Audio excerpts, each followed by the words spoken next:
Today we're going to discuss how to create a digital marketing plan using the PR Smith SOSTAC model. See, look, Mr. Smith, I finally got your trademark sign in there this time. So SOSTAC model was developed by PR Smith in the 1990s and has been widely used by marketers ever since.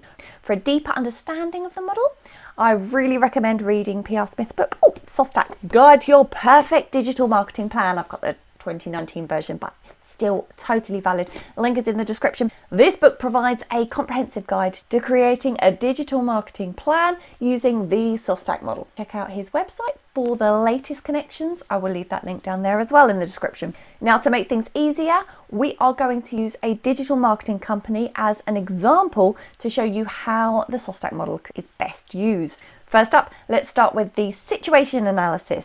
You can bring in your pestle here. I'll link that video above, or it'll be in the description below.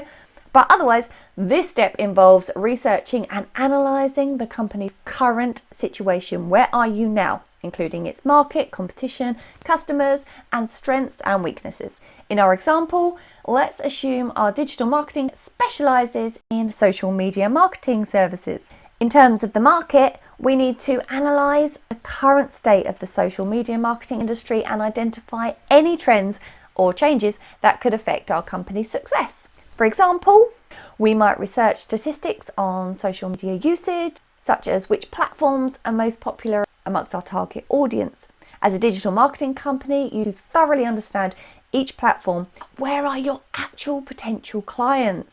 Are you aiming for the younger entrepreneurs on TikTok or established companies on LinkedIn? This is obviously a general sweeping statement, so make sure you do your potential client research. Next, we need to assess our competition. Who are the main players in the social media marketing industry? And what are their strengths and weaknesses?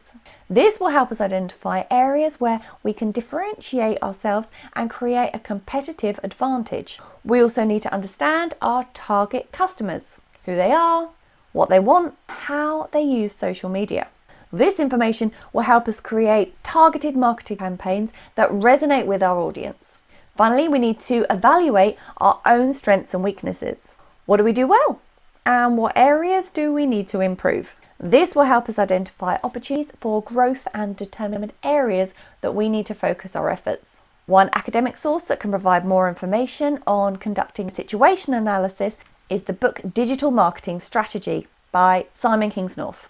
Now, this book covers the key steps involved in developing a digital marketing strategy, including conducting a situation analysis. Now, by conducting a thorough situation analysis, you can gain a deep understanding of your company's current position in the market and develop a strategy that will help us achieve our objectives. Next, we move on to setting objectives. In this step, we define the goals that we want to achieve for our digital marketing company. Our objectives could be to increase our social media marketing client base by 25% in the next quarter. These need to be SMART, and you can include the 5 S's: sell, serve, speak, save, and sizzle right here. It is really important to make them specific, measurable, achievable, relevant, and time-bound. SMART. In our example, our objective to increase our social media marketing client base by 25% in the next quarter meets these criteria. It's specific. We want to increase our client base, measurable by 25%, achievable within 1 quarter, relevant to our business, and time bound within the next quarter.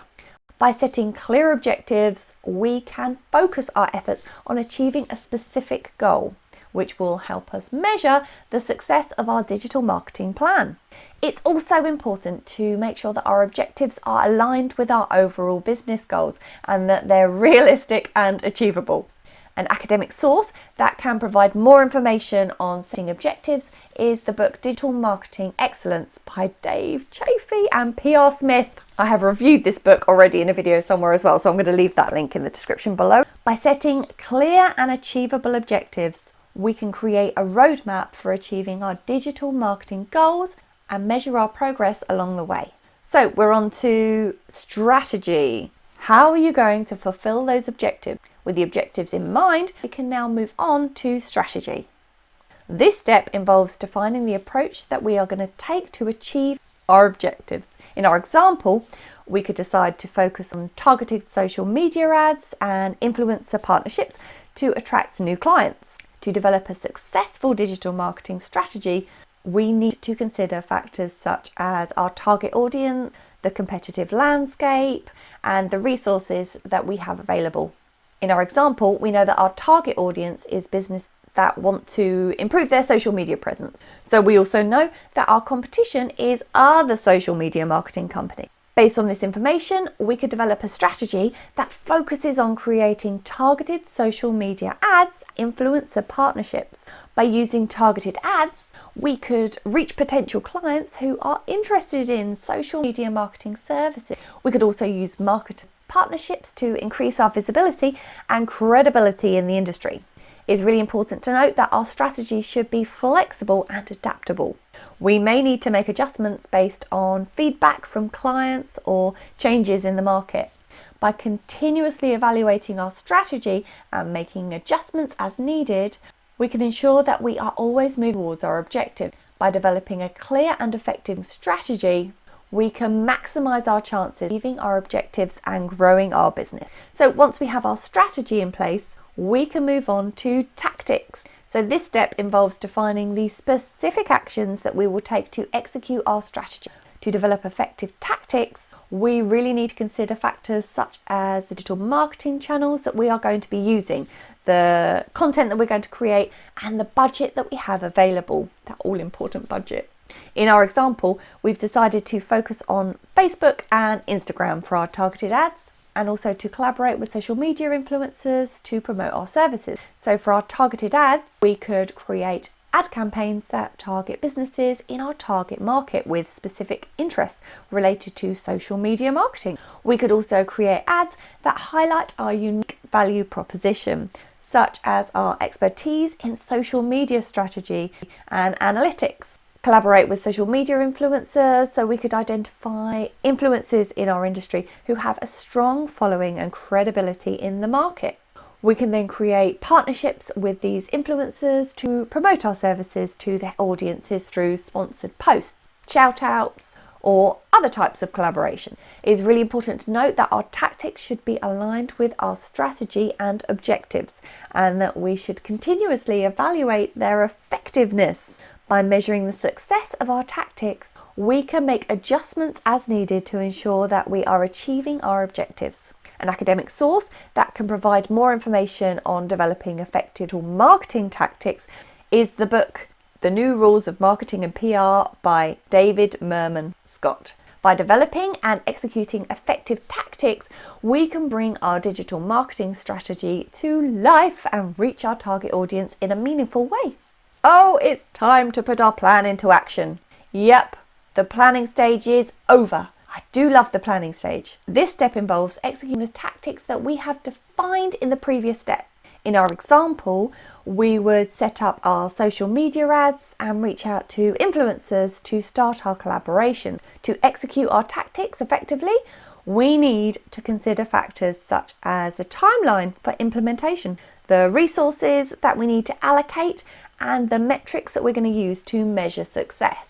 In our example, we may set a timeline for our social media ad campaign, including specific start and end dates, and allocate resources to creating engaging ad content. We may also reach out to social media influencers with specific collaboration proposals, such as offering them a free trial of our services in exchange for a sponsored post or shout out.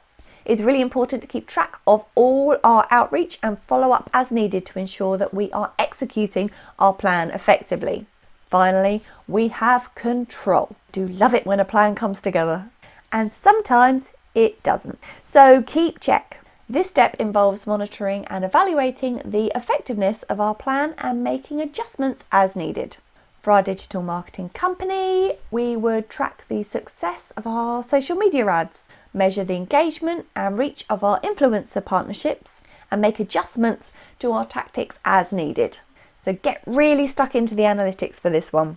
To effectively monitor and evaluate our plan, we need to establish goals and regularly track our progress towards those goals. In our example, we would monitor key performance indicators, KPIs, such as the number of leads generated through our social media ads, the engagement and the reach of our influencer collaborations, and the return on investment, ROI, of our marketing spend. Based on the results of our monitoring and evaluation, we may need to make adjustments to our tactics or strategy to ensure that we are on track to achieve our objectives. For example, if our social media ads aren't generating enough leads, we may need to adjust our targeting or ad content to improve their effectiveness.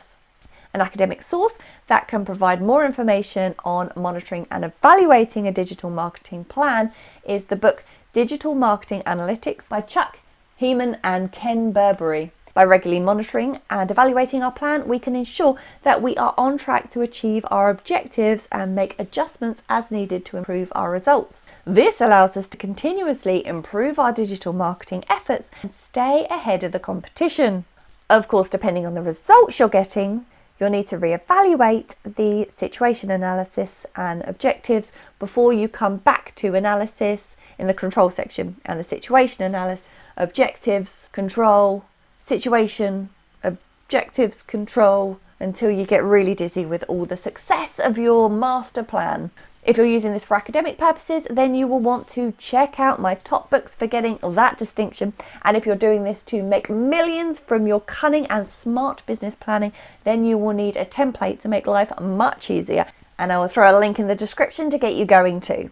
Let me know if you can recommend any further reading on this one. I love to get your recommendations. Thank you so much for watching. Feel free to buy me a coffee through the link in the description below. And I look forward to seeing you in the next video. And I look forward to your email, Mr. Smith, with all the things that I might have got wrong in this video.